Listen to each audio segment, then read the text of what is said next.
Hello and welcome back to the channel, and thank you for joining me in another of my monologues. So, weather manipulation and radiation may seem like two completely different subjects, but they do go together when you're talking to politicians and saying, actually, we would like you to discuss this or raise it. As we know, if you write to your MP and you say about the weather, are they manipulating the weather? It comes back saying, no, they're not chemtrails in the skies, they are contrails. And they talk down to whoever emails in to the politician, their local politician, or and says, hang on a minute, you're supposed to be serving us. I want you to raise these questions. And they just talk down and say, no, you don't know what you're talking about. That's just conspiracy nonsense. Well, that's one thing. Of course, we know what the same is happening with radiation. People don't want necessarily the smart meters forced upon them in their houses, radiating. People don't want 5G in the streets, radiating. Some people may want all those things and may say, well, it's the convenience is what we want, and we don't really think that there is a health risk, and that's fair enough.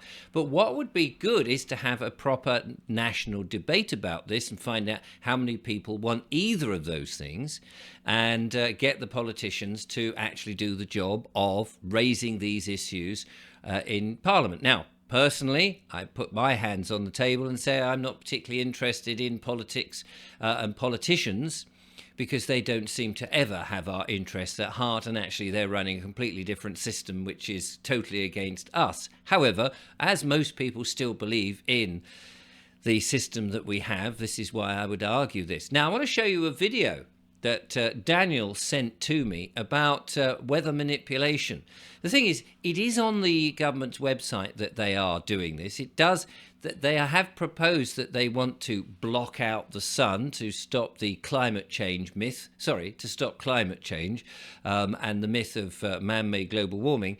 And we know that this is complete rubbish. We know that this was concocted by the Club of Rome in order to keep us down and make us ill. However, I want to show you this clip, see what you make of this.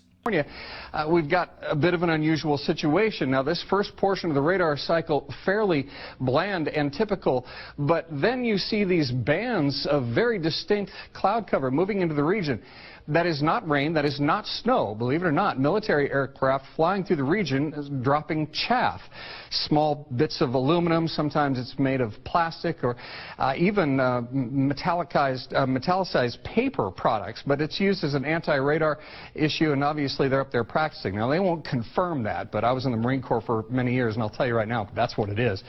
50 in Now, I don't know how long ago that was and whether the chap kept his job at the end of it, but it is rather telling.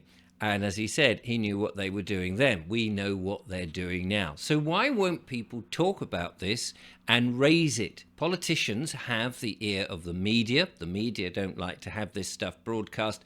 But if politicians were discussing it, they would have to actually talk about it. Well, I had an email from one of my viewers, Gillian, who wanted to raise the awareness about radiation, as I said, one of the two subjects of today's video. And she said that she was interested in the video that I had made recently about why Reform were not talking about it. So let's see what she said on the matter. And she says, Dear Richard, your interview with Ms. A was most interesting, in particular what Mr. Farage said to Mr. Bridgen. I've been writing to Farage mostly to raise wireless radiation issues, and usually he sends a short reply. But my last email below explained why I will not be joining Reform at this moment, and in answer to an email of his. All the best, and thanks for what you do. And this was from Gillian, and I thought this was very interesting. And also, as a footnote, she says in her email, which I absolutely loved, and I wanted to share this with you.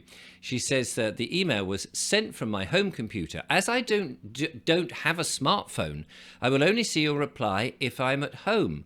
If I have made a booking or appointment with you, please consider this as fully confirmed. I do not respond to reminders. So, but I love the bit about the smartphone. Absolutely brilliant. I don't have one. I'm not in that world. I'm not going to be radiated by these little pocket computer devices which are snooping on me. She didn't say that, but I'm saying that.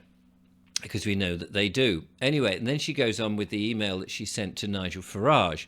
And she says, "Dear Nigel, you spoke powerful words today on GB News with your simple statement that we are all humans and have feelings. I may well join reform once we move house, but at present my task is to raise awareness about the health harms of wireless radiation, including Starlink. My most recent article was highly praised by medical doctors," and she has various things. She's done various things in that neck of the woods. One question, she says on her email, is: "My plumber, gardener, hairdresser, osteopath and neighbours want politicians to acknowledge the criminal negligence of the panic reaction to a virus leading to lockdowns, fear propaganda, coercion to take an experimental, highly risky and ineffective inoculation. Both the emotional and physical effects of this and loss of trust in the medical and political classes have created a deep malaise in our nation. I see this in my nearest and dearest. We need this to be acknowledged." Excuse me. "The Tories and Labour are complicit in this and will not do this. Will reform do this?" Reading between the lines, I suspect you might be employing Dr. David Bell to investigate the WHO, which is a first and most excellent step to investigate the WHO, of course. All the best, in hope, Gillian. Now, I'm not quite sure whether this was the reply that she got from Nigel Farage, but it wouldn't be the kind of surprise, so I can't, but it was the next thing that came in line. "Dear Gillian, thanks for your email and your support to reform.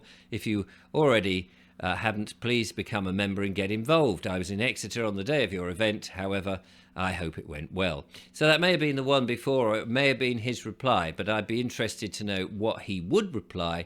But it's good that people are writing to various parties, their MPs, or indeed the Reform Party, who desperately want to get in, and a lot of people see them as a potential way in. But is he really? I've mentioned that before. We've had Mizet on saying, why are these people not talking about it? And we do want them to talk about this and raise this issue. So not only the weather manipulation, not only the Wi-Fi and radiation, but also things like the COVID vaccinations. All of these need to be discussed. People, as soon as you mention these things, they think, you're just a conspiracy theory. Well, if a conspiracy is being put together which is detrimental to the world and the people living on the world, we do need to discuss it. It does seem to me that anybody who now is labelled as a conspiracy theory, those terms have been so that it doesn't really matter what it is, whatever that conspiracy, whether it's genuine or just perhaps a theory or a hoax or somebody being a bit malicious. We still need to actually be able to talk about these things and not just shut people down. Now, I know what that's like because people will try and shut me down for just discussing something. We can all have an opinion and we can all share ideas, and we do know, do we not, that governments do hide things. Hence, every 30 years or so, they'll open up a box, or the press will be allowed to open up a box of something that the government did in the long distance past, only to find out that they've been doing some very nefarious things that we didn't know about at the time.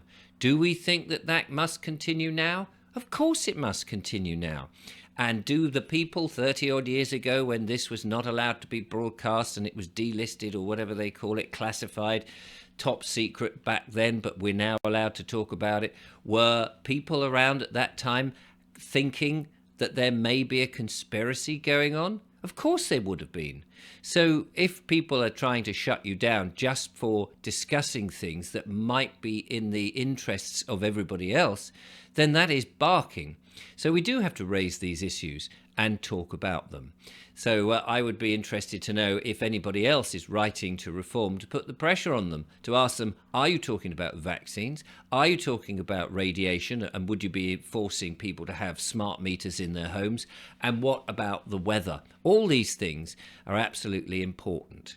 Now, as you know, we do like to talk about farming on this channel and food security, because what with the weather manipulation going on and the stuff being dropped onto the land, and of course the government's take on what they're doing to farmers, forcing them to get rid of their farm as much as possible, or grow solar panels and wind farms on the agricultural land, which is a complete and utter nonsense. And we've seen that a lot of farmers are out there protesting. Not that I actually think protesting really helps, but they are trying to make the point that we need more farmers and we need more food.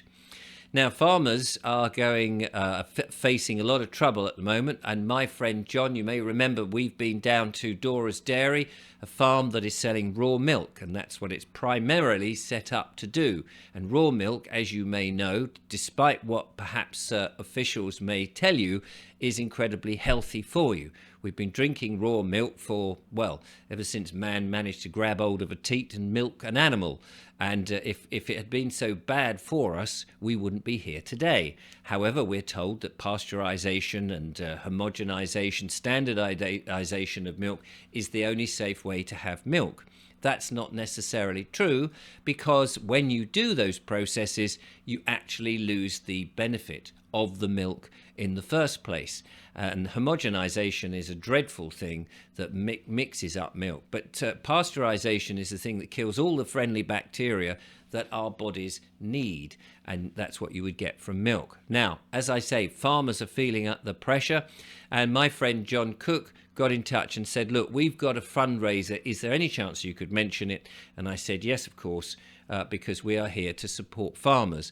And later on, I will be releasing another video of another farm who also is struggling. And this is a problem that may well be going across the country. And we do have to remember, these aren't just ordinary businesses that are feeling the pinch. These are people who are supplying you and I with food.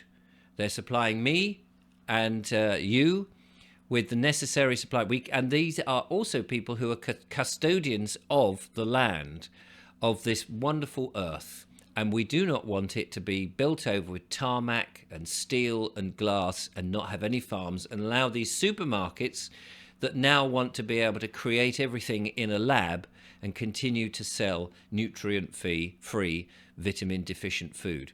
So let me just give you a quick insight into John's GoFundMe page. And here we go. Urgent help to keep our ethical raw milk dairy running. And let me just play the video in the background whilst I tell you a little bit about it. Here we go. He says, farming isn't just a job, it's a commitment to producing real, nourishing food with integrity. But right now we're facing one of the toughest seasons yet. My name is John Cook and I am a fourth generation farmer. My family and I run Dora's Dairy near Swindon, one of the few farms in the UK producing raw, unpasteurised, unhomogenised milk from grass-fed cows raised with kindness. Many of our customers rely on milk for health reasons, from, I can never read that word, and asthma, what is that word, the skin complaints, to IBS, irritating bowel syndrome, and allergies. We are committed to ethical, regenerative farming, keeping calves and their mothers, and ensuring our animals are cared for with the utmost care. So as you can see there, look, they're the beautiful cows being cared for in the most best way possible to give us the best food that we get. However, they are challenged this particular winter, poor fertility, and we may suggest that that could be something to do with weather manipulation, aborted calves, which does happen, and a reduced milk supply, difficult weather, as he says, storm damage, etc. So if you are able to make a little donation, even if it's just a tenner or a fiver or something, to keep our farmers going, then that is a plea. And I feel, sadly, we are going to see that across the landscape as more and more farmers are suffering, and we need to support our farmers, because they are the only ones really who is, apart from unless you grow yourself of course, who's going to give us the kind of food that we want to see. More farmers and more food, locally produced, seasonally, and near to our homes is what we want. Anyway, thank you very much for listening. I hope that's been interesting. Eczema, that was the word. When you see it written down, it's slightly different. Eczema. And if you suffer from that, try a bit of raw milk. Until next time, thanks for watching. Goodbye.